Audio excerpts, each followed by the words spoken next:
서울의 한 대형 병원 응급실. 늦가을의 찬바람이 문틈 사이로 스며들던 저녁, 낡은 코트를 걸친 한 할머니가 휘청거리며 들어왔습니다. 이름은 오정순. 70대 중반의 나이였지만 세월보다 더 깊은 주름과 피곤이 얼굴에 묻어 있었습니다. 머리는 떡져 있었고 옷에서는 오래 묵은 곰팡이 냄새가 섞인 듯한 불쾌한 냄새가 퍼져 나왔습니다.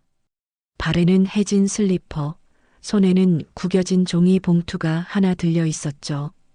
응급실 대기실에 있던 사람들은 코를 막으며 시선을 피했습니다. 어디서 온 거야, 저 사람? 냄새가 너무 심해. 노숙자 아니야? 왜 병원에까지 들어와? 사람들의 수군거림이 이어졌습니다.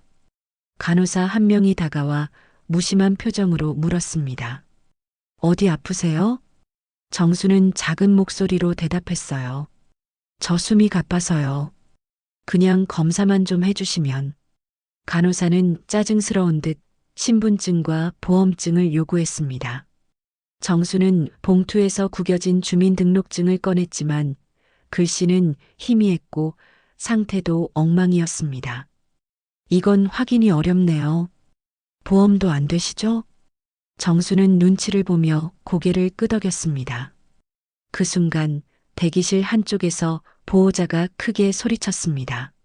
아니, 이런 사람까지 받아야 돼요? 냄새 때문에 다 못 있겠네. 의사 한 명이 다가와 정순을 보더니 코웃음을 쳤습니다. 응급 환자도 아니고 돈도 없어 보이는데 굳이 받아야 합니까? 정수는 두 손으로 봉투를 꼭 움켜쥐며 간절히 말했습니다. 제발 한 번만 진료만. 그러나 결국 경비원에 의해 쫓겨나듯 밖으로 밀려났습니다. 병원 앞 벤치에 홀로 앉은 정수는 종이 봉투를 꼭 끌어안고 떨리는 목소리로 중얼거렸습니다. 나는 단지 이 병원을 믿었을 뿐인데.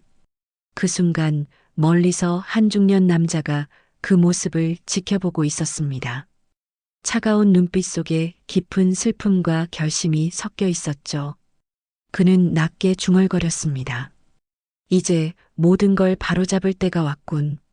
밤이 깊어가고 차가운 공기는 정순의 몸을 파고들었습니다. 그러나 그녀는 봉투를 놓지 않았습니다. 봉투 안에는 오래된 진료 기록과 기부 서류, 그리고 병원 설립 당시 작성된 계약 문서가 들어 있었거든요. 잠시 후, 낮에 그녀를 지켜보던 중년 남자가 다가와 담요를 내밀었습니다. 그는 김상현 병원 운영에 깊이 관여해온 인물이자 정순을 오랫동안 알던 사람이었습니다. 회장님, 이제 돌아가셔야 합니다. 정수는 고개를 들어 상현을 바라봤습니다. 나를 아직 회장이라 부르는 사람이 있구나. 당신은 이 병원을 세운 분입니다. 아무리 세월이 흘러도 그 사실은 바뀌지 않습니다. 정순의 눈에 눈물이 맺혔습니다. 사실 그녀는 몇 해 전 가족을 한순간에 잃고 삶의 의욕을 완전히 잃었습니다. 그날 이후 집을 떠돌며 자신을 벌하듯 살아왔던 것이었죠. 하지만 병원 설립 당시 그녀는 막대한 재산을 기부하며 수많은 환자들이 치료받을 수 있는 터전을 마련해 주었던 사람. 상현은 봉투 속 서류를 확인하며 고개를 끄덕였습니다. 내일 아침 이사회가 열립니다. 그곳에서 진실을 밝히셔야 합니다. 어제 당신을 내쫓은 사람들이 어떤 표정을 짓는지 직접 보셔야 합니다. 정수는 잠시 눈을 감고 긴 숨을 내쉬었습니다. 그리고 고개를 끄덕였죠. 그래, 이제는 내가 숨을 이유가 없지. 다음 날 아침 병원 대회의실, 병원장과 임원들, 그리고 주요 의료진이 모두 모여 있었습니다. 분위기는 잔뜩 긴장되어 있었고 모두가 어제 응급실 소동 이야기를 수군거리고 있었습니다. 노숙자 하나 때문에 병원이 떠들썩해졌다더군. 진료비도 못 낼 사람이 왜 들어왔는지. 그때 문이 열리고 깔끔한 정장을 입은 한 여성이 들어섰습니다. 모두가 놀라 눈을 크게 떴습니다. 바로 오정순이었죠. 머리는 단정히 빗어 올려져 있었고 당당한 눈빛이 대회의실을 가득 채웠습니다. 병원장은 순간 굳은 얼굴로 자리에서 일어났습니다. 이분은 어제? 정수는 단호하게 말했습니다. 맞습니다. 어제 응급실에서 쫓겨난 사람. 하지만 동시에 이 병원의 첫 번째 후원자이자 설립 기부자입니다. 사람들이 술렁거리자 상현이 가방에서 두꺼운 서류 묶음을 꺼냈습니다. 여기 병원 설립 당시 회장님의 이름이 적힌 계약서와 주식 증명서가 있습니다. 서류를 받아든 이사회의 얼굴이 일제히 창백해졌습니다. 정수는 천천히 대회의실을 둘러보며 목소리를 높였습니다. 나는 이 병원을 돈이 없는 사람이라도 치료받을 수 있는 곳으로 만들고 싶어 세웠습니다. 그런데 지금 이곳은 무엇이 되었습니까? 돈 없으면 쫓아내고 냄새 난다고 모욕을 주는 곳이 되었군요. 침묵이 흘렀습니다. 의사와 간호사들은 고개를 들지 못했습니다. 정순의 목소리는 점점 더 단호해졌습니다. 어제 나는 단지 환자로 왔습니다. 그러나 여러분은 나를 사람으로 보지 않았습니다.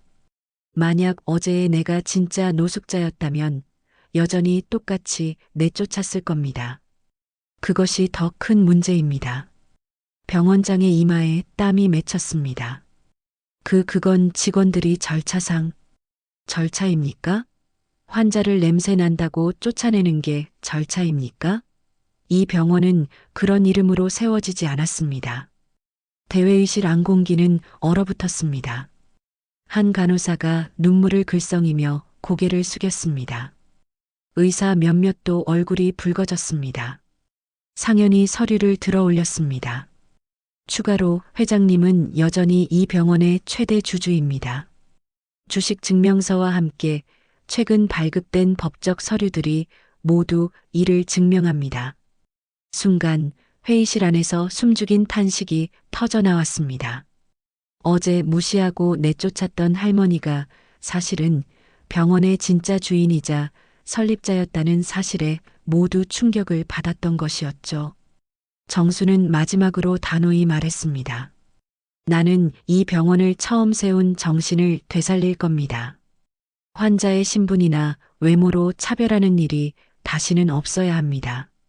만약 어제와 같은 일이 또다시 벌어진다면 그 즉시 책임자를 자리에서 물러나게 할 것입니다. 정순의 발언이 끝나자 회의실은 무겁게 가라앉았습니다. 직원들은 서로 눈치를 보며 숨을 죽였습니다. 그때 어제 응급실에서 정순을 내쫓았던 의사가 떨리는 목소리로 일어섰습니다. 죄송합니다. 환자를 사람으로 보지 못했습니다. 제 잘못을 깊이 반성합니다. 간호사들도 하나둘 자리에서 일어나 고개를 숙였습니다. 대회의실은 마치 재판정처럼 무겁고 엄숙했습니다. 정수는 잠시 침묵하다가 말했습니다. 나는 누구든 실수할 수 있다고 생각합니다. 그러나 반성 없는 병원은 존재할 이유가 없습니다. 지금 이 순간부터 바뀌어야 합니다. 병원장은 얼굴이 굳은 채 겨우 말을 이었습니다. 앞으로는 어떤 환자든 똑같이 존중하겠습니다. 다시는 어제와 같은 일이 일어나지 않도록 모든 제도를 정비하겠습니다. 정수는 고개를 끄덕였지만 눈빛은 여전히 단호했습니다. 말로만이 아니라 행동으로 보여주십시오. 이 병원의 미래는 여러분 손에 달려 있습니다. 이 순간 대회의실은 침묵 속에서도 새로운 다짐으로 가득 차 있었습니다. 며칠 후 병원은 완전히 달라져 있었습니다. 낡은 옷을 입은 환자도 신분증이 없던 환자도 모두 정성껏 진료를 받았습니다. 간호사들은 미소로 환자를 맞이했고 의사들은 돈이 아닌 생명을 우선시했습니다. 응급실 입구에 다시 나타난 오정수는 조용히 그 모습을 지켜보았습니다. 이번에는 누구도 그녀를 막지 않았습니다. 오히려 직원들이 다가와 공손히 인사했습니다. 어서 오십시오. 무엇을 도와드릴까요? 정수는 미소를 지으며 고개를 끄덕였습니다. 그래, 이제야 이 병원이 제자리를 찾았구나. 그녀는 병원 로비 한가운데에 걸린 현판을 바라봤습니다. 사람을 먼저 생각하는 병원. 눈가가 젖었지만 이번 눈물은 슬픔이 아니라 안도의 눈물이었습니다. 정수는 속으로 다짐했습니다. 내가 잃은 것들은 다시 돌아오지 않겠지만 적어도 이 병원만큼은 내가 처음 꿈꿨던 모습으로 남아야 해. 하늘 위로 저녁 노을이 물들어갔습니다. 그리고 병원 건물 위로 새로운 시작을 알리는 빛이 비쳤습니다. 사람들은 그날 이후로 병원을 다르게 기억했습니다. 더 이상 돈이 없는 사람을 내쫓는 병원이 아닌 진짜로 환자를 위한 병원으로, 그리고 누구도 다시는 외모나 형편으로 사람을 판단하지 않았습니다.